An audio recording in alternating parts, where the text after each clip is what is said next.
Vamos dar continuidade então à nossa aula com muito carinho aqui, tá bom? Vamos lá, voltando aqui, eu quero falar sobre vocação dos herdeiros legítimos. O que é a vocação dos herdeiros legítimos, hein? O estudo aparece no 1829 até o 1844 do Código Civil.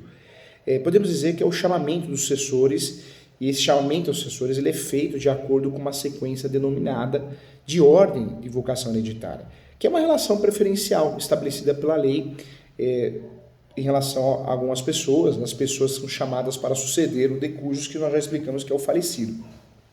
A primeira classe, podemos dizer que são os descendentes, os filhos. A herança sempre desce. Se não tem nenhum filho, ela sobe. Guarde assim porque fica bem didático, né?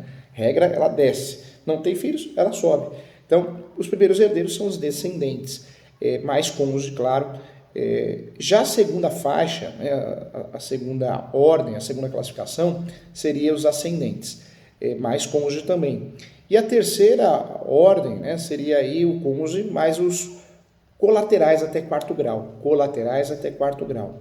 Né? Então, podemos dizer assim. Então, vamos dividir então. Primeira, descendentes mais cônjuge. Segunda, ascendentes mais cônjuge. Terceira, cônjuge. E a quarta, colaterais até quarto grau.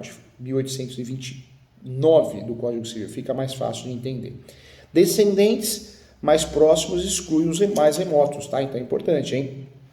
Os de mesmo grau sucedem os mesmos direitos à sucessão por cabeça e não por estirpe, tá? Então é importante. Estirpe, tá? Não é estirpe não, tá? Estirpe, ok? Ascendentes mais próximos excluem os remotos. Não há distinção entre linha materna e paterna. Então é importante, isso aparece lá no artigo 1836, inclusive aparece no parágrafo 2º. O que interessa é o grau, né? Não há um direito de representação para ascendentes. Colaterais mais próximos excluem os mais remotos, exceção o direito de representação para o filho de irmão, o pré-morto, irmãos germanos, né? Que é o termo utilizado, não é germânicos não, germanos, ou bilaterais, irmãos unilaterais, e os últimos têm aí a metade do quião dos primeiros. Isso aparece também no artigo 1841. O tio e sobrinho são colaterais de terceiro grau, hein? Na falta de outros herdeiros, a herança deveria ser dividida entre eles, ou deve ser dividida entre eles. É importante falar isso, hein? Porém, o direito sucessório estabelece que o sobrinho exclui o tio, é isso mesmo, exclui o tio da sucessão, pois devido ao direito de representação, o sobrinho entra no lugar do irmão pré-morto, né, que é um colateral de segundo grau, enquanto o tio, por ser ascendente, não possui direito de representação, se mantendo em terceiro grau, como mais próximo e afasta o mais remotos, logo o sobrinho exclui, né, o tio. Isso aparece no 1840, 1843 caput e o 1841 e seguintes do Código Civil, tá bom? Algumas observações importantes que eu queria fazer com você. Uma classe só será chamada quando faltarem herdeiros da outra classe precedente, tá? Então isso é importante. Exemplo, ascendentes, faltou, só serão chamados na sucessão se não houver descendentes. Os ascendentes só serão chamados na sucessão se não houver os descendentes. É o que eu falei, a herança desce, não tem filhos, ela sobe. Então, uma classe só será chamada quando faltar herdeiros da outra classe. Então, é importante isso. Dentro de uma classe, o grau mais próximo, em princípio, exclui o mais remoto. Então, o exemplo que eu trago aqui, acho que é um exemplo bem didático. O de cujos deixou um filho e esse possui 2 filhos, que são os netos do de cujo, do falecido. A herança será somente para o filho, excluindo, nesse caso, os netos, porque a herança ela desce. Não vai por neto, não pula ninguém, tá? Então isso é importante. Outra dica também que eu queria te dar, os descendentes, os ascendentes e o cônjuge sobrevivente são considerados herdeiros necessários. Nesse momento, o testador só pode dispor por testamento de metade da herança. Isso é metade de seus bens e irá obrigatoriamente para os herdeiros necessários. Não tem jeito, salvo alguma possibilidade de deserdação. Se não tiver, não tem como não fazer isso. A outra metade ele poderá dispor como quiser. Eu trago um exemplo aqui no escritório. Chegou um senhor, ele queria fazer a doação e também, além da doação, ele queria ver a possibilidade de deixar um testamento para uma mulher. Ele não se dava bem com a filha e o que aconteceu, né, com a esposa, e ele não queria deixar os bens. Por mais absurdo que pareça a história, é real. E aí eu fui explicar que não, tudo foi adquirido após a constância do casamento, ele era casado, regime parcial de bens, ela, para começar, ele não conseguiria dispor de seu patrimônio total, porque o patrimônio não era total dele, metade era da esposa, 50% dela. Dos 50% que sobrou dele, né, da parte dele, não conseguiria também dispor de 100% do que era dele, os 50%. Ele só conseguiria dispor da metade, porque tem que preservar os herdeiros necessários. Ele foi embora triste, chorando aí, mas é a realidade, é a regra do jogo, tá bom? Vamos lá, mais uma dica importante também, todos os filhos herdam em igualdade de condições, já tinha falado isso, no artigo 227 da Constituição Federal, os filhos à vida ou não fora da relação do casamento ou por adoção terão os mesmos direitos e qualificações, proibidas qualquer designações discriminatórias relativas à filiação. Assim, um filho não pode ser chamado de adulterino ou bastardo, tanto faz, filho é filho, tá bom? Mais um ponto, se houver um testamento, essa ordem pode não prevalecer exatamente dessa forma, ou seja, pode haver algumas modificações. Eu quero falar um pouquinho com você sobre direito de representação, também é um tema que pode cair na prova da OAB, a gente precisa estar preparado.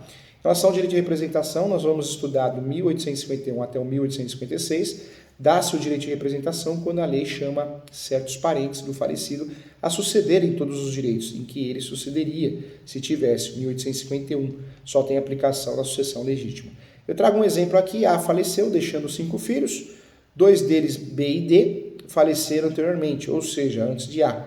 Um desses, o B, tinha um filho, o G, então, só com base em letra aqui, e o outro D, tinha um outro filho dele, 2 filhos, o H e o I.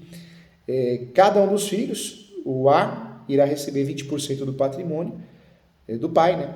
O G representará seu pai na herança de seu avô e receberá a totalidade que seu pai receberia, os 20%. Isso é receber por representação, não tem o pai, recebe o herdeiro, o filho, o neto, né? Então, é por representação. Legal. Mais um ponto que eu queria tratar com você aqui, acho que também para ficar bem forte, a sucessão testamentária ela vai reger, sim, pela lei vigente no momento da feitura do testamento, que regula a capacidade testamentária ativa e a forma do ato de última vontade, tá? A lei que vigorar ao tempo da abertura da sucessão rege a capacidade testamentária passiva e a eficácia jurídica do conteúdo das disposições testamentárias. Testamento é um ato personalíssimo, unilateral, solene e revogável, pelo qual se dispõe no todo ou em parte em seu patrimônio para depois da morte.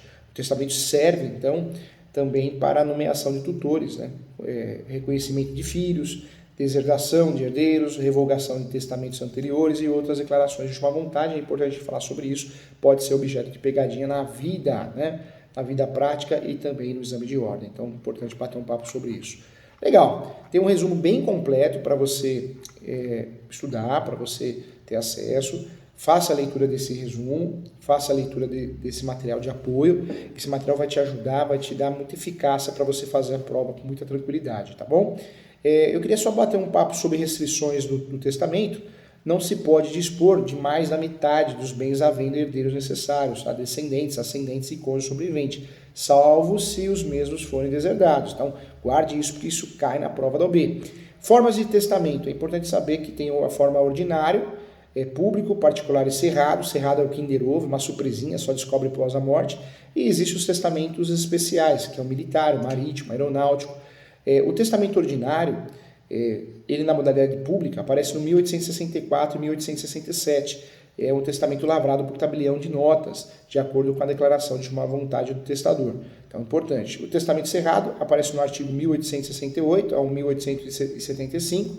É o testamento que é escrito em caráter sigiloso, feito e assinado pelo testador ou por alguém a seu rogo, tá? Então é importante aqui também tratar desse assunto. Legal, chegamos ao fim, agradeço a você. Não esqueça que os testamentos especiais é o marítimo e o aeronáutico, é o militar e também como vai ser feito o arquivamento disso, tá no material de apoio também, tá bom? Muito obrigado, boa prova, vai dar tudo certo, arrebenta com muita tranquilidade. Outro tema que pode cair, eu quero trazer para você e está no material de apoio, é os legados, né? O legado é a disposição testamentária de título singular pelo qual o testador deixa a pessoa estranha ou não a sucessão legítima, um ou mais objetos individualizados ou uma certa quantia em dinheiro, então chama legado, tá? Então também está no material de apoio para aprofundar bastante os nossos estudos e você conseguir gabaritar essa prova aqui, tá bom? Legal. O material, se você pegar firme, você faz uma leitura, faça uma leitura grifando, anotando com caneta, isso é importante para que você consiga, de fato, absorver o conhecimento, tendo aí memória fotográfica ou auditiva, tá bom? Muito obrigado e até a próxima.